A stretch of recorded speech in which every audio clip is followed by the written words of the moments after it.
Well, hi there, cool cats and kittens, and welcome to today's review where we're going to be reviewing The Lion King. The Lion King. Some people say it's the best Disney of all time. Hmm. Uh, so it's going to be interesting. It definitely is one of the most known. Um, if you say Disney, your first thoughts are probably one of the classics, but if Lion not, it's King. probably Lion King. Why?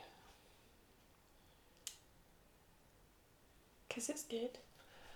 Okay, we've had quite a few good ones. Let's try and make this review a little bit meatier than Okay, good. sorry. I'm not one of the people that say that The Lion King is one of the best Disneys. It's a good Disney for sure, but there are definitely others that I rate higher. I don't know if it's just one of those, when someone tells you that something is the best thing in the world, so when you watch it, your instinct is to not think it's the best thing in the world because it's been overhyped. Mm-hmm. I think that's a Lion King for a lot of people. I mean, as Gemma said, I can't say anything I dislike about it. Wouldn't say it's one of the best. I personally would probably think Aladdin's a bit more holistically strong in terms Yeah, of. no, I rate it higher than Aladdin. I just like it's good. Don't get me wrong, it is one of the good Disneys, but there are better. And with that, we will start our discussion. So, The Lion King, arguably Disney's first original story. Uh, that's crap. Okay, it's based on Hamlet. There is no two ways about it. It's Hamlet. It draws heavily inspiration from Hamlet and from another animated movie, Kimber the White Lion. It draws story elements from there as well. So basically, it's set around Pride Rock. Mufasa, who is the king, has a baby with his wife Sarabi. They name him Simba. Simba then starts to learn all about his place in the great circle of life and that he is one day going to become king. Simba has a friend called Nala. They go off and have adventures as cubs. There's also Zazu, who's like the century, I guess. But Simba's evil uncle Scar is plotting to take the throne, and he wants to do this by killing Mufasa and Simba. He succeeds in killing Mufasa, tells Simba that he's responsible for the death, and gets him to run away. Simba then grows up out in the wilderness with Timon and Pumbaa, two of the greatest gay dads in cinema history. Bangura Baloo. I'm sorry, going to come back to that. Fine. And then basically goes away. Scar ruins the Pride Lands with the help of the hyenas. Nala then goes out in search for food, finds Simba, brings him back. Simba fights Scar. Scar dies. Simba wins. They then have a sequel, baby. So, am I the only one that thinks that maybe if Mufasa was a little bit nicer to the hyenas, then none of this plot would happen? I mean, Scar basically finds, the hyenas that are left starving in the most, Yeah, like, he apart, basically goes to the underprivileged society and is like, "Hey, want to help us over for the king?" what's it called, the boneyard, where, Oh, nothing. the elephant graveyard. Yeah, where nothing grows, they're all dead, everything's dead, so there's nothing for the hyenas to eat, and Scar basically uses that. If Scar wasn't trying to Littlefinger the whole situation, then he would be kind of an unwritten hero. Yeah, basically, if Mufasa was nicer to every member of his kingdom, then nobody would have wanted to help overthrow him. Is Yeah. the moral, the true moral of The Lion King. At the same time, though, when you're trying to discuss the politics of the sequel, which is there's more politics at play in the sequel. Based on Romeo and Juliet. And then it's kind of wow, if Mufasa / Simba were a bit nicer, and then the answers always are, they're lions. As far as lions go, these guys are about friendly as lions get. Yeah, especially because, in actual lions, if there are two males, the younger male will try and kill the older male to take control of the pride, which essentially is the plot of the second one. There's a younger lion and Simba's like, I don't trust him, and we're all like, that's just because he's Scar's son, you're racist. But really, if it was real life, he has every right not to trust him because that lion would be trying to kill him. Let's move away from what real lions would do, because otherwise Lion King will... Well, they wouldn't be raised by warthogs and Meerkats, would they? They would have eaten that warthog. There was once that lion that adopted a gazelle. That's so cute. Nothing to do with the Lion King, though, so That's so cute. Yeah, so there's a lot of fun characters. Again, I'm going to go to the supporting characters to start off with. So I love Rowan Atkinson's Zazu. Great. Rafiki's great fun. Oh, I forgot about Rafiki. So, two of the greatest supporting characters are Timon and Pumbaa. They are brilliant. Timon is a meerkat who has run away from his meerkat colony, all that explained in one of the terrible sequels. And he lives with Pumbaa, the warthog, who is an outcast from society because he farts a lot. And they live in like paradise, eat grubs, and essentially raise Simba. Yeah, they're good fun. They're the comic relief. Yeah. I think there are a lot of, like, when the film's getting too heavy, again, you can always look to those two to cheer things up. Yeah, like they get a lot of pop culture references into the film via Timon and Pumbaa. So I think in the...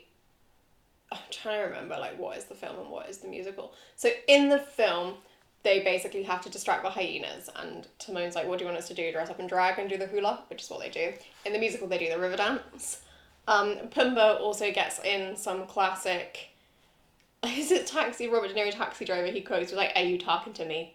They're talking to me. They call me Mr. Pig! Like, yeah. Yeah. Because he gets called fat. They're good fun. I think they're one of the reasons Lion King goes down so well. Yeah. It also helps Lion King's plight that it has one of the greatest Disney villains with Scar. Yes, I love Scar. Jeremy Irons as Scar is... Who initially didn't want to play the character, but then saw how he was animated and fell in love with the character. I think Robin Williams has defunct this a little bit. It like caught Disney to kind of go like, right, what actors can we get? And they brought in, Jeremy Irons and Darth Vader. Yeah, James Earl Jones, voice Mufasa. Yeah, so you don't really get any better than that, do you? Scar's great. Like I said, like, he's devious, and I just love the character design. He has a great villain song. In fact, again, we're going to get bored about talking about the Renaissance songs, but Lion King is, again, an absolute belter for music. At this point, Disney couldn't do any wrong. I mean... No, like, when you think of Disney songs, like, I guess kind of the first ones that come to mind are, like, Circle of Life and Hakuna Matata, which was nearly, though, that wasn't in the first draft of the film. Yeah, the Lion King, though, like, there are so many great songs, even the ones you forget about are, like, classics. Like, so... Can You Feel the Love Tonight? Written by Elton John. Always a pleasant surprise for me. Can't Wait to Be King, my personal favourite. Yeah.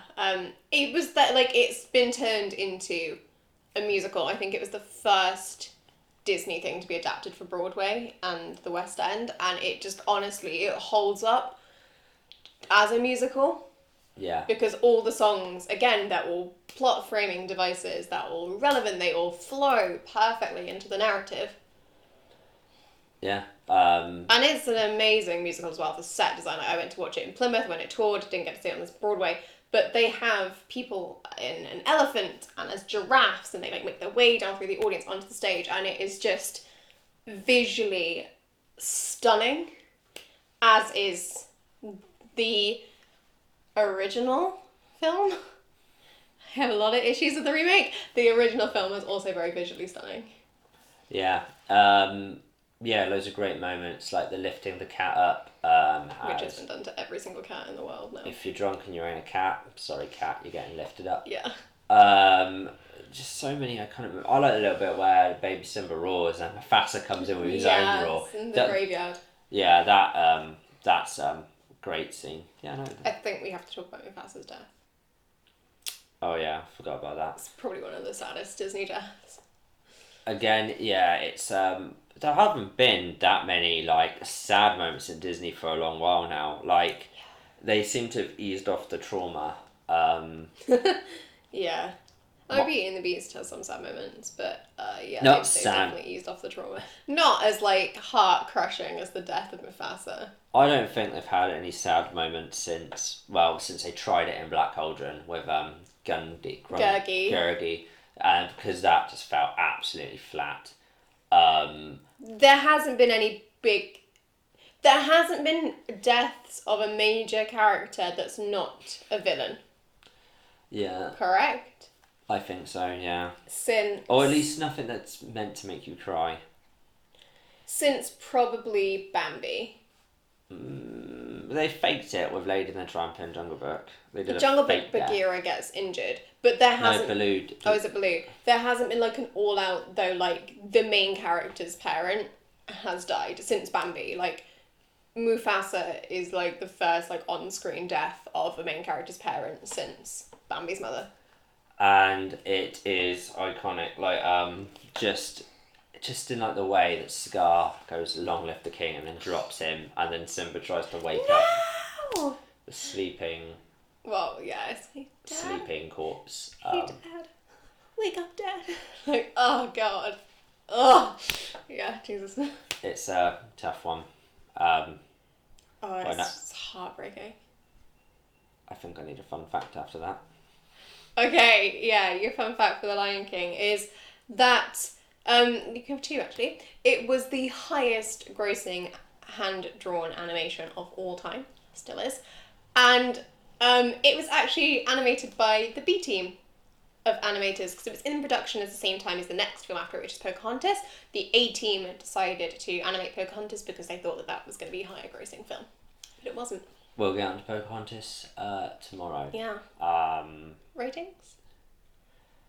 Yeah, like I said, I like Lion King well enough. In fact, all my issues with Lion King, I think, are from people hyping it up too much rather than Lion King being poor. So I don't want to give it like a low score, but I don't think it's as... a 6. Oh, you're going to give it 6. Okay, so I said that there was going to be some that I was going to rate higher than The Lion King. But, like, now, looking at it, I'm going to give it a 9.